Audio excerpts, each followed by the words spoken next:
প্রথমে জানাই আমাদের মুখ্যমন্ত্রী শুভেন্দু দাদা ও শ্রমিক ভট্টাচার্য জেলা সভাপতি সাহেবকে আমার প্রণাম। কারণ এই পশ্চিমবঙ্গে যে জনকল্যাণ সমিতি এক মাসের মধ্যে তৈরি করে শুরু করার প্রচেষ্টা করেছে, সেই প্রচেষ্টাকে আমরা সাধুবাদ জানাই। এইখানে সমগ্র গ্রামবাসী এসে তাদের নানা রকম অভাব অভিযোগ বা চাহিদাকে পূরণ করার চেষ্টা করেছি নানা রকম প্রকল্পের মাধ্যম দিয়ে। তার মধ্যে আছে অন্নপূর্ণা যোজনা, তার মধ্যে আছে আমাদের খেলো ইন্ডিয়া এবং স্মার্ট ইন্ডিয়া, যে প্রকল্পগুলো আগেকার দিদি ভাইপোর কোম্পানি জীবনেও আসতে দেয়নি। আমাদের ডবল ইঞ্জিন সরকার সেই প্রকল্পের মধ্যে শুরু করেছে বেকার ভাতাও, তার মধ্যে শুরু করেছে আমাদের যে ইলেকট্রিক বা উজ্জ্বলা গ্যাস যোজনা। এইরকম মোট 56 রকমের প্রকল্প আমরা শুরু করেছি। আমরা চেষ্টাই করছি যে পশ্চিমবঙ্গ একটা নতুন রূপ আনাতে। সবাই ভারতবর্ষের বলে যোগী মডেল যোগী মডেল। আমি কথা দিচ্ছি আর কদিনের মধ্যেই শুভেন্দু মডেল চলবে সারা ভারতবর্ষে। সবাইকে আমন্ত্রণ জানাচ্ছি এই জনকল্যাণ সমিতিতে যারা এসে তাদের প্রকল্পগুলো উপভোগ করুক। মোট ডায়মন্ড হারবারে প্রত্যেকটা ব্লকেতে 2টো করে ক্যাম্প হচ্ছে, শহর অঞ্চলেও 2টো হয়েছে, মোট 4টে। একটা বিধানসভাতে 4টে প্রকল্পর এই সুবিধা নেওয়ার জন্য স্থান হয়েছে। অবভিয়াসলি অন্নপূর্ণা যোজনা, আয়ুষ্মান ভারত, যে আয়ুষ্মান ভারত সারা ভারতবর্ষেতে এই প্রকল্পটা লাগু হবে এবং 5 লক্ষ টাকা পর্যন্ত তা অনুদান হিসেবে ব্যবহার হবে।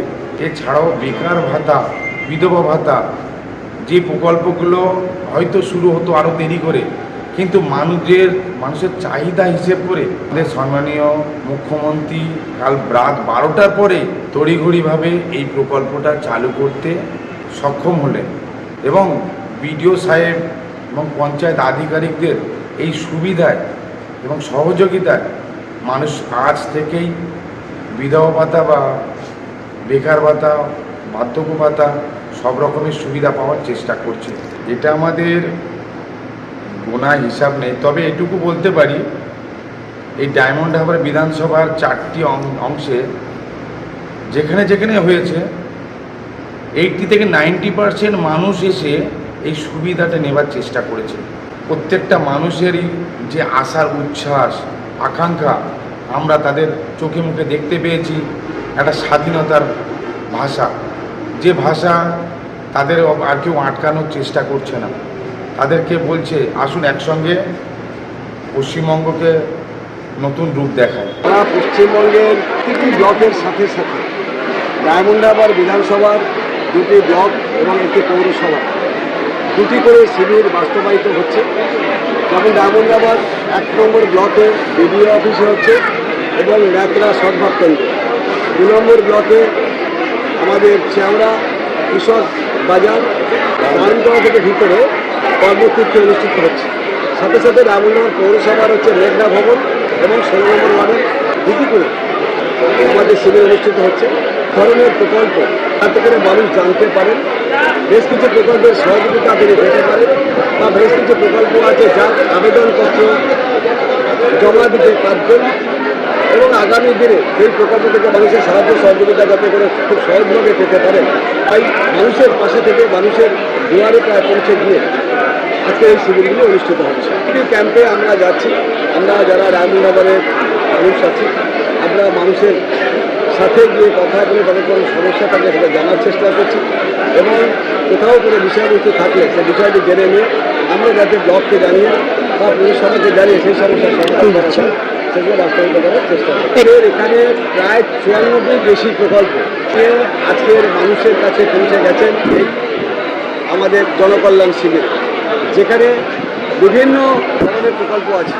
বেটি বাঁচাও বেটি পড়াও থেকে শুরু করে সবচেয়ে বড় যেটা হচ্ছে মানুষের কাছে আকর্ষণীয় অন্নপূর্ণা যোজনা থেকে শুরু করে উজালা গ্যাস থেকে শুরু করে আমাদের কৃষি দপ্তর থেকে শুরু করে বিভাগ থেকে শুরু করে সব ক্ষেত্রে আজকের হচ্ছে বার্ধক্য ভাতা, বিধবা ভাতা, প্রতিবন্ধীর ভাতা ফর্ম জমা নেওয়া হচ্ছে।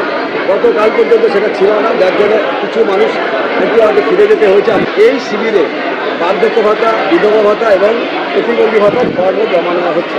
আপনারা আসুন, জমা দিন এবং সাথে সাথে বিভিন্ন প্রকারের সাহায্য সহযোগিতা আপনারা গ্রহণ করুন। এখানে তো হাজার হাজার মানুষ আসছেন। দ্বিতীয় দিন পর্যন্ত শিবির চলবে বিকেল 5টা পর্যন্ত। প্রতিদিন 10টা থেকে 5টা পর্যন্ত চলবে। আমাদের সমস্ত সরকারি দপ্তরের আধিকারিকরা আছেন, মানুষ আসছেন, তারা তাদের যে সমস্যা আছে সেগুলি জেনে নিয়ে তারা আবেদনপত্র পূরণ করছেন বা জেনে নিয়ে আগামী দিনে আবেদনপত্র জমা দেওয়ার জন্য তারা উদ্যোগ গ্রহণ করছেন। পৌরসভার বিভিন্ন ওয়ার্ডের কাউন্সিলররা বা বিভিন্ন পঞ্চায়েত সমিতির বা জেলা পরিষদের বেশ কিছু মেম্বার তারা বিগত দিনে অর্থ ছাড়া কোনো কাজ করেনি। তারা তোলাবাজি করেছে এবং সরকারি সমস্ত প্রকল্প থেকে কাট বানিয়ে নিয়েছে, যার জন্যেই তারা ভয়ে ভীত শঙ্কিত, তারা মানুষের সামনে আসতে পারছেন না। আমরা জানি এতে সমস্যা হচ্ছে, তাই সমস্যা সমাধান করার জন্য আমাদের সরকারি দপ্তরে থেকে মাইকিং করে প্রচার করে মানুষকে জানান দেওয়া হয়েছে যে 15, 16, 17 তারিখে এই কেন্দ্রগুলিতে আপনাদের জন্য সমস্ত আধিকারিকরা উপস্থিত থাকবেন, সমস্ত ধরনের সহযোগিতা আপনাদেরকে দেবেন। আপনারা শুধু উপস্থিত হয়ে আপনারা আপনাদের সমস্যার কথা জানাবেন। বাকি বিষয়টা সরকারি আধিকারিকরা সমস্ত কিছু করে দিচ্ছেন তাদের জন্য। এখন সরকার মানুষের কাছে প্রত্যাশা, মানে আমাদের কাছে মানুষের প্রত্যাশা অনেক গুণ বেড়ে গেছে। তাই সেই মানুষের প্রত্যাশা পূরণই হচ্ছে আমাদের লক্ষ্য। তাই মানুষের কাছে আমাদের বার্তা, আপনারা আমাদের সাহায্য করুন, সহযোগিতা করুন। আমরা আপনাদের সঙ্গে প্রতিনিয়ত থেকে আপনাদের সব ধরনের সাহায্য সহযোগিতা করতে প্রস্তুত আছি। আর শারীরিকভাবে অসুস্থ আমরা তাদেরকে বিশেষভাবে আসতে আমরা নিষেধ করেছি। তার কারণ হচ্ছে এই যে আগামী দিনে আমরা তাদের প্রতিটি বাড়িতে গিয়ে তাদের যে সমস্যাগুলি আছে সেই সমস্যাগুলি সমাধান করার জন্য উদ্যোগ গ্রহণ করব।